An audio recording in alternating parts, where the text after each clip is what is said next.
Welcome in to Capper's Cave. I'm your host, Lorenzo da Costa. This is Free Picks and Shit on Capper's Cave, brought to you by Intellect Sports. Welcome back, or welcome in if you're a first-timer. This is NFL Week 7, Best Bets. College football, Week 8. Well, Week 1 for some, but we'll call it Week 8. We got some good shit. Lots of action. Lots of picks. That's what we do in a bag of tricks. Sorry, I'm just rhyming here. We got Larry the Locksmith, as usual. Always in here. Good to see you, brother. Hey, man. How's it going? Doing good, man. Doing good. Got some good ones for you. Well, Larry, I'm sorry. I did jinx your pick last week. You were doing good. You were on a hot streak. But we still rocked it in college. You didn't do a college pick. That's probably why. But no, we went 3-1. Pro, not so well. Thanks to you. No, I can't. I can't blame it all on you. You give us one pick. But just below 500. We'll blame Houston for that. We'll talk about that later. But overall, we're on the year. We're in the mid-50s, positive. The app is doing great. Get the app. Get the Capper's Cave app. If you're a first-time listener, we have an app. It's called Capper's Cave. You get it on iTunes, Google Play. And you get all of our picks from six major sports, not just the football stuff. And you might even get more football as well. They're from all our cappers. Also, and just to note, there's no in-app purchases, which you see out there. Well, you don't really see much of people just giving out free picks. But it's just a small one-time fee, and you get picks for life. Find us on Twitter, Facebook, YouTube, all the good stuff out there. Like us if you do. Dislike us if you don't. Don't give a shit. But listen in.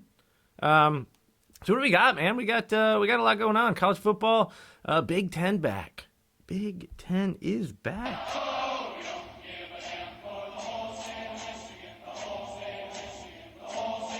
Oh, come on, man. That ain't right. What? I thought that was like the Big Ten pep song, is it not? No, sir, man. It should say Ohio, man. Everyone, they always chasing the Buckeyes, right? Well, that's true, and it is. Man, we might have some Michigan fans on the show, man. They're gone now. I don't care. I mean, just kidding, but in the name of sports and fun. Well, that is sometimes the best part about it, right? It's just talking shit. I love it. So, sorry. No offense, Michigan. I'm just happy to see some Big Ten football. But speaking of talking shit, man, don't you bring it up. What? No. I really wasn't gonna talk shit about your Georgia Bulldogs getting manhandled by Alabama. I wasn't. Oh, I'm sorry, man. I didn't mean to say anything. I didn't mean to bring it up. But yeah. But now I feel like I have to. But maybe in a little bit. But this is completely out in left field. I'm sorry. I need to get something off my chest. I really do. And really, it's out there. Please do, man. I'm here to assist with your needs, man. Tell me what you got. Are you? Is that why you're here? Anyways, I want to give a shout out or a big fuck you to whom or whatever wraps iceberg lettuce. What, man? Stay with me here. Stay with me. You all know what I'm talking about, especially if you cook, which I do, and I love. That fucking wrapper on the iceberg lettuce, right? They wrap that shit like Elsa's fucking hair from Frozen. It's all braided up and shit. Really? I get so pissed trying to save the wrapper so I could wrap it later, and then I start chopping the shit up. Lettuce is flying everywhere. The bag's ripped. Oh, man. Fucking taco night. Hey, man, calm down.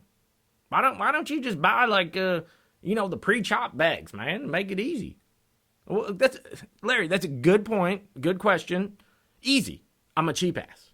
I'm not going to pay $3 for chopped lettuce, which I get less lettuce, but it's chopped, when I could pay a fucking $1 for iceberg. Man. I love taco night, though. I love it. Don't you love it? Hell yeah, man. Love me some tacos. Love taco night.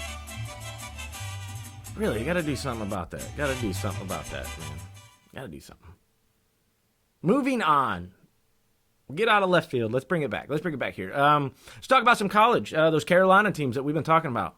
They just keep winning and covering. Coastal Carolina and Charlotte.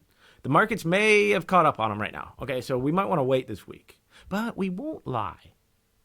We'd like to stay with hot teams. We do. Just on that fact alone.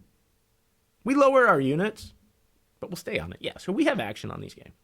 Because we like hot action. We like, who doesn't like hot action? Who doesn't like it? Really, Liberty, again, we're going to talk about them. If you're a first-time listener, Liberty, man, jump on them. We'll be talking about this team every week. We were talking about them all last year. I mean, our crew likes this game so much last week that we tripled the units, and it paid. Stomped Cuse. But again, markets may have caught up a little, but hot teams. Low units. Maybe.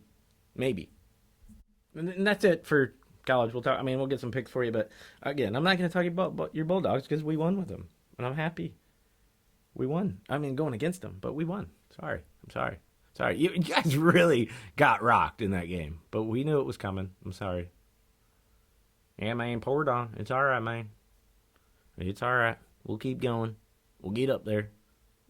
You guys could see him again, but again, like we said, if nobody can stop besides you guys with that defense, you guys have a stellar defense, and it was competitive at the first, couple of quarters, but they took over. Speaking of Bama, NFL news, Tua and Fitzy in Miami, and Fitzy, and Fitzy's out. Sure you guys all heard this, okay? I'm sure it's been all over the news, but, poor Fitzy, man, he was sad. He was really sad. He was, and I feel bad for him. This was harsh. Yes, it is the right thing to do. I believe Fitz gives you a better chance to win this year. He really does. But I don't think they really care about this year. And the uppers know that. They know that. They want more weapons and picks to surround Tua with in the future, because he is the future. They all have to know, as we all do, that even if Miami pulls off a decent year with Fitz, they won't be in the playoffs, or they'll get there and they'll get killed the first game. We all know what we get with Fitz, and yet he's having a great year, so yeah, I understand why he's sad. I feel bad for you. Now, they're probably going to get more coverage and ratings with Tua, so it makes sense. From a business perspective, yes, it makes sense. Which I am curious to see this guy play. They don't have a game this week, so we will wait and see. Yeah, man, I like me some Fitz magic, but at some point you do, man. You got to let this youngster play, man. He's good, and I want to see it. Yeah, and Fitz, he's a good backup, but I got to think, where does he go from here? I'd like to think somebody could use him this year. The trade deadline's coming up, November 3rd, November 4th? Very interesting. Another interesting take here, Sam Darnold. Do they want him in New York? Where might he go? Well, I don't know. Maybe Indianapolis. Phillips not going to be there. He's not the future. Pittsburgh, Ben's not the future. We all know he won't last long. Having a good year, but what does he got? A year left on him? 2, maybe? Antonio Brown talks. Going up with Seattle. Man, this would put them over the edge, wouldn't it? Depending on how many games until he fucks it up. But, he's good. He's productive when he plays. He went in for one game for the Patriots. Got a touchdown, 3 first downs. To throw him in like that. But who knows what you get? He'll probably already have COVID coming in there. But wouldn't that be great? Think about Chiefs, Seattle. That's a good pick at the beginning of the year. Yeah, we all might have been looking at that. But that would be a great game. And it's much anticipated, yeah. So move on. The Browns, this roller coaster of a ride that your fans take, that we all take. Man, this is good, though. Like I said before, they got to keep losing. If everybody wins if you lose, because then, we get a season. But if they start getting good and really good, that shitty luck is going to come out and the season's going to be gone. Sorry, Browns fans. That's how it's going to go. Atlanta finally showed up. Who cares? They did. They did just a little bit. They came out. They showed up. What are they going to do this year? Houston. Houston. Got us problems. No pun. Well, pun intended. Almost pulled one out for us, though. Great game against Tennessee. We were so close to that. We had it. We thought we had it. It would have put us over, up one unit in the NFL last week, but damn. Thought we had a great pick there. They kept it close, OT. Next. Oh man, we got to move on to this. We got to talk about this. Dallas. No need to say anything else. But but the media loves to talk about them. I'm not. But you just did, man. Well, I'm done. I'm right now. Period. I'm done talking about them.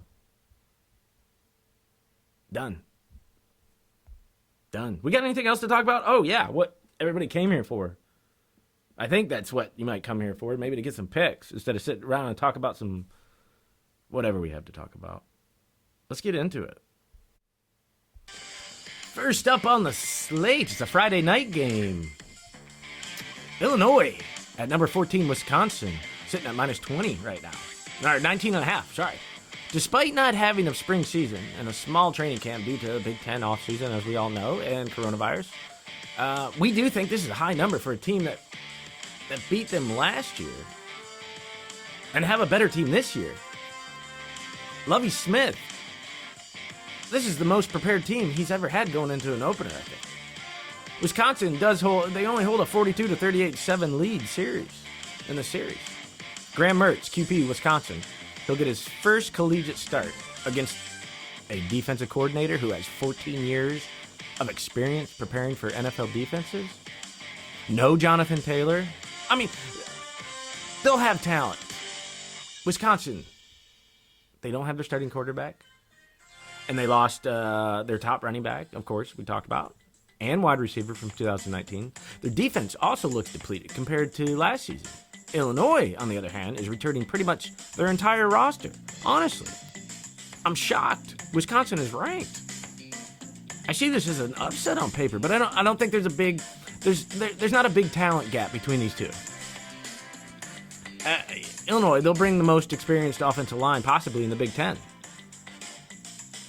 This is a game where Brandon Peter, QB, Illinois, can establish himself as a legit NFL prospect. Because he has 6 wide receivers with playing experience in college football, 3 tight ends he can trust, offensive line that returns with 4 starters and probably got better. They got better every week last season. This is good news for Illinois if they get behind. They're set up to never be out of a football game, I think. Every time they were down last year, they went off. It went like 36 for 60, 91 yards, 3 TDs. Went down by 8 or 14 points. So we're not even worried if they get down a little bit. Illinois with its potent passing attack inside a quiet Camp Randall Stadium. It'll be a legitimate fourth quarter game. So pay attention to all even, and then take the large points. Lock it up, Larry. Lock it up. You gonna lock it up for me? Where'd you go? That's my man. Lock it up.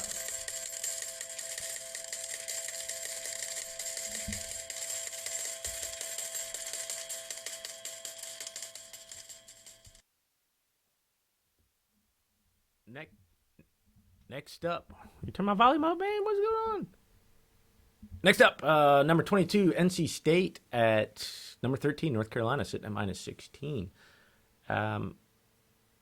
This is a nice in-state rivalry here. High number, though, for 2 state-in rivals, right? And ranked teams. Why? Oh, NC State's QB, Larry, is out. Concerned? Nope. This is a trap. We follow the other side. Backup starter, QB Hockman. Yes, I said Hockman. And he entered the game against Duke after Larry was injured. NC State was up by 1. Hockman led the team on a scoring drive, tossing a 9-yard touchdown. He started the first 2 games of the season, and he's more than capable. He was benched due to his play against ranked VT, which we can say was probably their toughest opponent yet, and still kept it close. This isn't much of a concern, but the odds makers seem to think so, or they're trying to trick you. As they have a trio of backs, Pearson, Knight, and Houston, that average 153 yards a game combined. UNC just lost to Florida State. This is very concerning. They should be more focused here, but a tough team to bounce back on here. The Wolfpack have won the past 9 of 13 in this series. UNC's defense, problematic lately.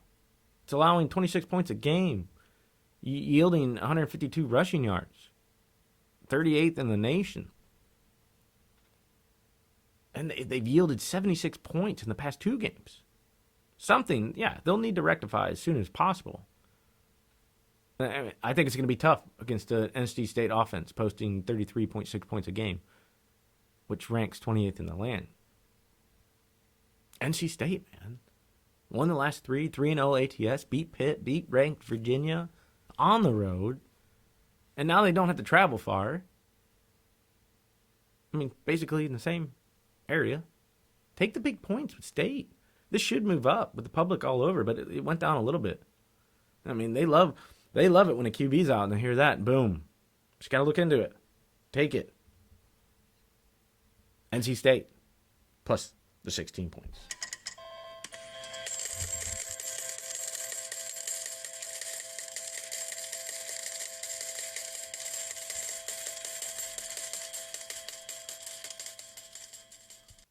Next up, where do we move to? The SEC. Do we have our SEC connoisseur on this game? Do we? Are you picking one here, Larry? Yeah, man, I'm back on it. Well, I hope so. We're going to give you a little intro to your, So what you picking? Well, man, I'm going back to Alabama. I know. I watched them close last game, so I'm gonna sit and put one on them. I also watched a couple other games too, man, but I'm going to play the Alabama-Tennessee. Tennessee, getting 21 points at home. Did they get caught looking ahead last game, man? Seeing Alabama in the future? Maybe. But this is not a good bounce back spot, man. Scoring 7 points. They scored 7 points against Kentucky, who I might add, they a pretty good team. But no excuse, man, for a highly touted Vols team. They shouldn't be ranked. You may think, oh, hangover right after Bama whipped on my dogs. But that's not Saban style, man. No one can stop these Crimson boys right now. This offense is unstoppable, man. And we probably have the best defense in the league. And they still put up 41 points, man. My dogs beat these guys up by 23. Tennessee, they beat them up, man. Take it before it goes up, man. Take it. I'll go with you. That's another one of the hot teams right now. And I think it's easy to say Bama is going to be ranked number 1 throughout. I mean, Clemson and them are going to go back and forth, but Bama's got the tougher schedule. Well, Clemson does have some better teams on the slate this year, but we know it's going to be them too in the finals, but Bama does it again. They take an off year, they're still good, but then they come back and they're great. Now, the defense is a little shaky, but when you have an offense like they do, so many weapons right now, they're just, I wouldn't mess with them. And 3 touchdowns, I agree. I don't think that's that much. I don't think it is at all. Let's move on. Tulane at Central Florida. Central Florida sitting at minus 20, over-under sitting at 72. Tasty looking over here. Take it quick, as this will rise. Honestly, I'm not sure why so low, really. Odds makers usually have UCF around 77, but this could get there. I mean, they never like starting it off close to 80. I mean, Tulane can put up some points and give up some as well. They've gone over in every game this year and now play an opponent with a potent offense. UCF, number 1 total yards. UCF, number 1 passing yards. Number 21 rush yards. 5th in points scored at 43.8. UCF coming off a loss where they put up 49. They pissed. Yeah, I said it. They pissed. This shows they have a horrible defense as well. Both teams ranking in the high 50s. And look at these trends. These are hot trends right now. Over 4-1 in the Green Wave last 5 games overall. 3-0-1 in the last 4 after allowing 280 yards passing in the previous game. 3-0 last 4 after allowing more than 450 total yards in the previous game. Those kind of go together, but again, they're good trends. Over is 4-0 in Green Wave the last 4 games in October. Over 9-2 in the Knights' last 11 games on grass. I mean, take the over here. Cash it. Over 72.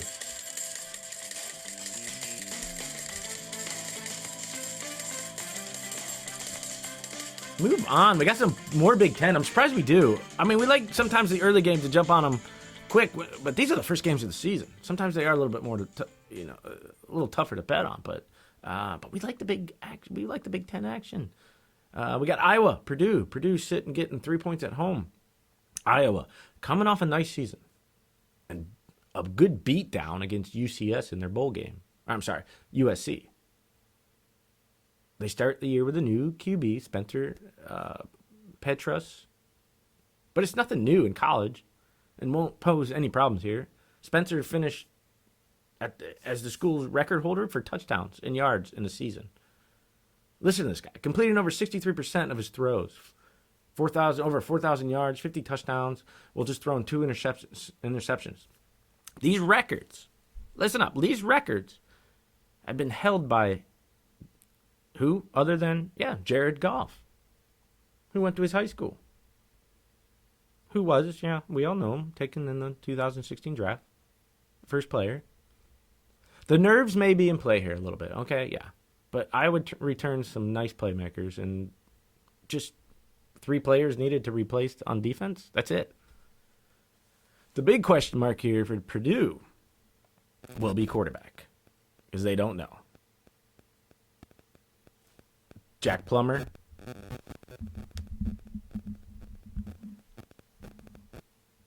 Excuse us, we're getting a little feedback. Is that you? What are you doing over there? Yeah, this Jack Plummer guy. And no, not Jake Plummer's son. And if so, I would definitely bet against him. He did have a good 10-year NFL career. We're not going to go too far into Jake Plummer here, but that's tough to do. It is tough to do. Moving on. Edine O'Connell, they both had first-team reps, the quarterbacks here for Purdue. They'll battle. They got this Austin Burton guy, transfer from UCLA. The running game for Purdue, it was poor last season. 83 yards per game. That's not good in college football. And they return those top 2 backs. Big deal. A Purdue defense that ranked last in total defense in the Big Ten. Last in the run. Expect a heavy run game by a strong, experienced D to get Spencer going. Oh, and receivers? Tyrone Tracy and the Smith-Marzette guy, who are likely, they're likely the best tandem in the Big Ten right now. I mean, we don't know until we see the play, but on paper, yes. Maybe one of the best in the nation. This should help too. Purdue will once again be in the Big Ten basement, and Iowa again will be knocking on the door as usual for the Big Ten championship. Eat the small points here with Iowa, -3.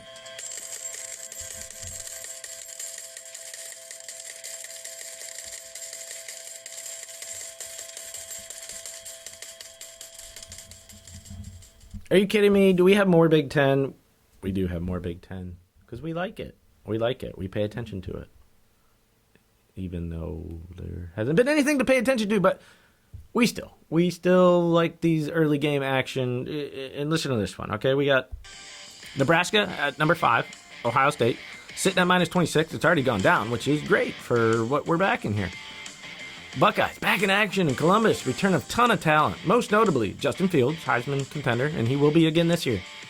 He should be pumped this year to show off his NFL talent. They're loaded in the backfield again, even with the loss of Dobbins to the Ravens. They got this Master T guy, an Oklahoma transfer, Trey Sermon. Still got Chris Olave, and Garrett Wilson. They're back to lead a talented crew of young receivers. They also have one of the best offensive lines in the country, including this Watt Davis guy who's projected to go first-round draft. They're still as talented as anyone on the D-line. Have experienced linebackers, but the biggest unknown does come in the secondary. But have no worries. Ohio State is known for producing the most NFL defensive backs. So don't worry. Nebraska Cornhusker, I can't even say their name, struggled, as I am, on the defense side of the ball last season. As they allowed their opponents to score almost 28 points a game. They lost their leading tackler from a season ago. What's his name? Barry. Yeah, the linebacker, Barry. He moved to the NFL, having 89 tackles. Now they have to replace their interception leader, sack leader from last season. Lost their leading wide receiver to the transfer portal. And don't count on the highly touted QB, Adrian Martinez, to have a good season. As he was poor this last season. Absolutely horrible. And everybody was talking Heisman. Because he had a great season the year before that.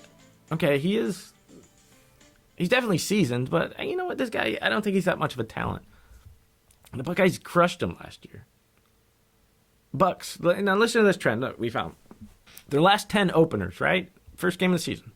7-3 ATS. Last Big Ten openers. Not just the first game. Their first game with a Big Ten opponent. 6-3-1 ATS. They're 5-1 in their last 6 games as a home favorite.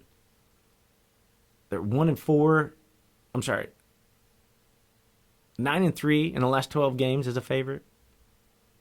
9-3 in their last 12 conference games.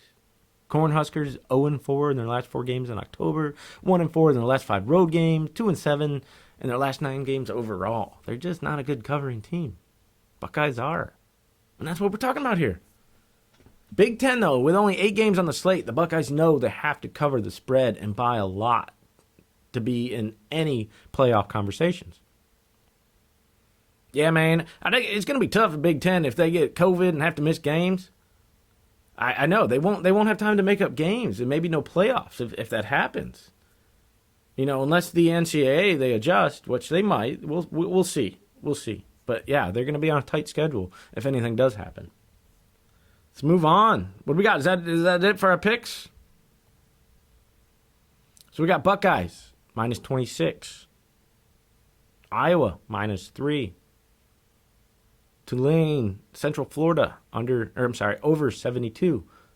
Larry's pick, Alabama -21. Man, we got a lot for you guys. NC State plus the 16 points. And Illinois plus 20 points. Let's get to the NFL. First game on the slate here. Green Bay at Houston. Yep. This time we're going against Houston. Haven't done much for us this year. Get 3.5 points at home. I mean, I think last week was Houston's last hoorah, right? Against the Titans. Great game, but came up short. I mean, this was the week for Romeo, the coach, interim coach, to prove himself as a head coach. It really was. He had the team pumped. It showed. But this will be a tough task against a pissed-off Rodgers, who was put in his place by the GOAT last week. Admissible game. And he will rebound against his porous defense, for sure. To be 1-5, knowing playoffs are probably out of your reach, just lost a tight one, and what you feel you probably should have won, now Rodgers, and possibly the best O in the league, that's tough mentally to prepare for. On the other hand, Green Bay, they got blown out. And I think they'll do some of their own blowing. That sounded wrong, didn't it? Yeah, man, get your head out of the gutter, man. I don't know what you talking about over there. Moving on. Green Bay is in the top 10 every major offensive statistical category. Houston sits above 25 in every major defensive category. Green Bay 3-1 ATS. 2-1 ATS away this year. The Pack rebound. They rebound great. They're 4-0 in their last 4 games after accumulating less than 250 yards in the previous game. 5-0 in their last 5 after allowing more than 30 points. 4-0 ATS in their last 4 after scoring less than 15 points.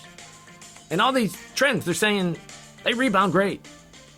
Packers, the last 5 games following a straight-up loss. Texans, on the other hand, 0-4-1 ATS in the last 5 games after allowing more than 250 yards. 0-6 in the last 6 games as an underdog. 0-4 versus a team with a winning record. Texas 1-6 in the last 7 games. I mean, come on. All signs say Green Bay with a small spread. Look for Rodgers to get back on track and dominate. Take a quick. This will rise. Green Bay -3.5. Green Bay 34-24. Lock it up, Larry.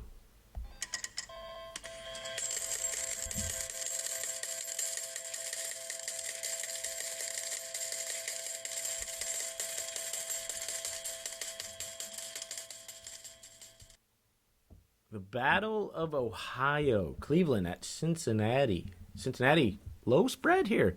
Getting 3 points. Probably because it was a close game last time. And Cleveland just got dismantled by Pittsburgh. I don't even know what happened in that game. That was ugly. I think it's a good bye here, though, with Cleveland. No, I'm kidding. Never a good bye with Cleveland. But let's take a peek at the over here. Cleveland, 30th in the league. Points against. 25th for Cincy. I mean, that's just sad. I mean, that's just horrible. Yeah, get the rest of it out. Besides last game against Pitt, which we could probably say has the best D in the league. I mean, Cleveland's averaging 30 points a game. Last four. Not including that game, but before that. This last matchup between these two went to 65. And now since he's playing a little bit better, I think they're playing better every week. This guy, Burrow, is getting more and more experience. And Cleveland, I think they'll open the book in this one to secure a much-needed win here. Not just for the division, but to stay out of the negative media that seems to affect Baker every time. I mean, I swear, this guy, he just gets so pissed. Good trends here. Over is 4-0 in the Browns' last 4 games after accumulating less than 250 yards. Again, another rebounding, good rebounding stat there. 5-0 in the last 5 games after scoring 15. 6-0 in the last 6 games as a favorite. 7-0 in the last 7 with a team versus a losing record. Over 5-0 in Bengals' last 5 games. Oh, yeah, this is all over trends. Sorry. 5-0 in the Bengals' last 5 games of getting more than 350 yards. All signs. Over 4-0. Bengals, last 4 games, was a team with a winning record. A winning road record. I think Browns bounce back here with a big win. Expect a motivated Baker and Odell to go. I think they're going to go off. With the best run game in the league, this number should go over by late third. Browns dominate, 40-14. Sounds like you like the Browns, too. Well, yeah, you could say that with that score prediction, of course. But that's not a high confidence pick. We like several outcomes here. I can see a 30-27 Bengals win, a 58-30 Browns win, maybe OT. But we like the over as our higher confidence pick. But thanks for bringing that up, Larry. Yeah, man, no problem. That's what I'm here for. Is it? Take the over, 50.5.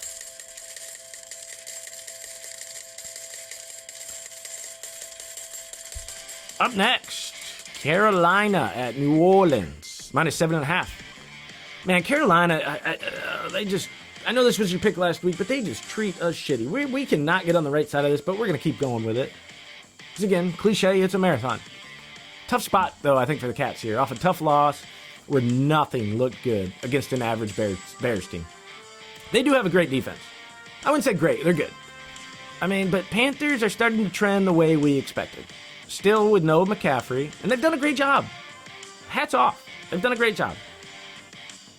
But now they face a New Orleans team off a bye with several key parts back on the offense and defense. Thomas back, Kiko back at linebacker. Panthers may be in the division race as of now, and there may be a little motivation here for Bridgewater against his old team. But this won't be enough. The line says a lot here. Why so high when the Saints have struggled this season? They really have. Sitting at close to 500 right now. They've had to come back in the last 2 games just to get a win. And now, almost a double-digit spread against the Panthers team that has kept it close with about everybody in every game they played. Doesn't sound right, does it? Well, it does from our point of view. Saints are still explosive. Odds makers know that. And at some point this season, at least a few times, they will blow peeps out. And this is the best setup yet. What? Why are you looking at me? I did it again, didn't I? I didn't say nothing, man. I guess I did. I said blow peeps out. I said blow peeps. All right. I'm sorry. But it's just... That Hansel's so hot right now. Anywho. This is the best setup against a new coach, a quarterback, and a quarterback that Sean Payton knows well, off a loss. No McCaffrey. Saints off a bye. Big win here. 32-19. I think Saints were out.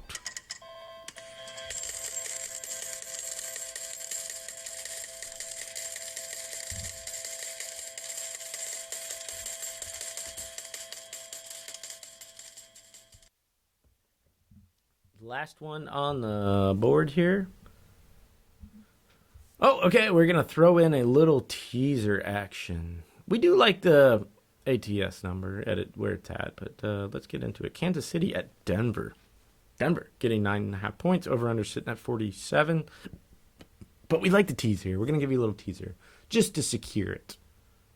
Even though that's not really a word, but, you know, in gambling, but, you know, we just a little less risky.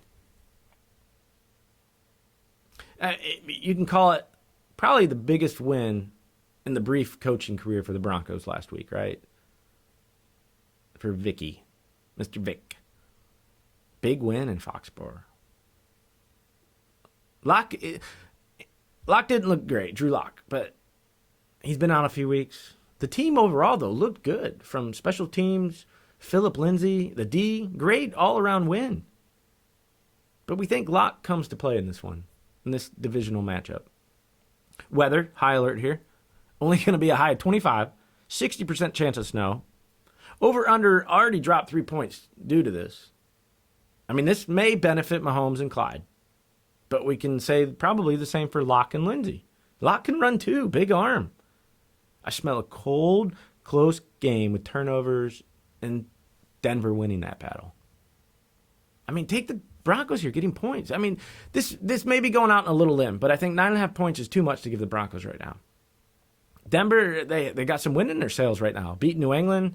KC coming off a short week, having played Monday in Buffalo. And if you watch that game, it was close. No bias here. Again, I'm no bias. Just facts. Okay, man, I wasn't going to say nothing, but I know you got to have a little bias. It's not. It's just the facts. I watched the game. Bills did what they wanted to do. They really did. And kept Mahomes from making big plays down the field. Yes, they ran all over him. That's the sacrifice you make. But the score was still close. It really came down to a 3rd and 11 late in the game, where the Bills had a chance to get the ball back and take the lead. So they did what they wanted to do, just their offense didn't show up. I mean, Chiefs right now, they're just chugging along. They're chugging along at 5-1, leading the AFC West. Just playing it cool until they have to. I mean, they haven't been blowing people out with that high-powered offense. Rather, they've been doing just enough to win. Well, they're averaging still 29 points a game, which is 8th in the NFL. We expect them to be in the top 5.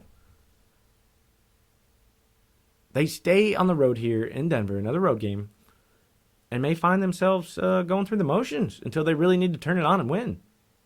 They've done that all season, kind of playing down to their opponent until they have to step it up.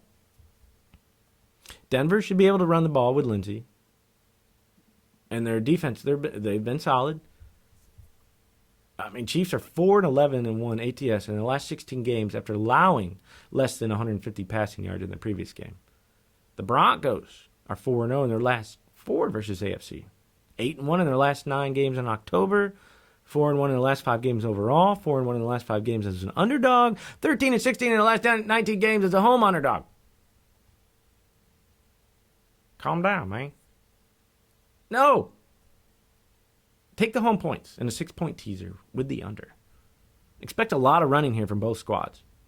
With the weather, Chiefs running success last week, of course, they're going to try to duplicate that again. And in this weather, you're going to have to.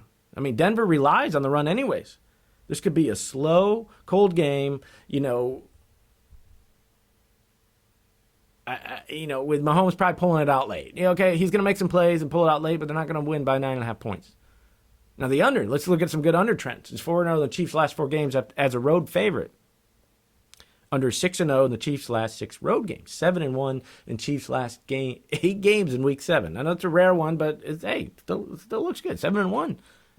Under 6-0 in Broncos' last 7 games after allowing less than 15 points in the previous. Under is 5-1-1 in Broncos' last 7 games in October. 14-3-1 in the last 18 games following a straight-up win for the Broncos. These are strong numbers, and we can't deny them. Take the Broncos and the under in a 6-point teaser. But you know what? You may win taking it straight up with both. Not straight up, but just with the regular points. Do it. So what do you got, Larry? Anything? No, man. I think that's it, man. I'm all done. I got my pick. I know, and the thing was, Larry, I was gonna let you have 2 picks this week, but you lost last week, man. That Carolina pick. You heard us on the NFL side. Yeah, man, it's all it's about, man. I know. You like picking on me, but I get one pick, so my numbers, they're not going to look so good. But you have, I will say you have been good. You're still positive for the year. So that's good. But yeah, that's all we got. Remember to get the app if you haven't heard. We do talk about it a lot, but follow us on Twitter, Cappers Cave at Cave Cappers. Find us on Facebook. Find our show out there. Like us. Do whatever the fuck you want. I'm your host, Lorenzo de Costa. And I'm out.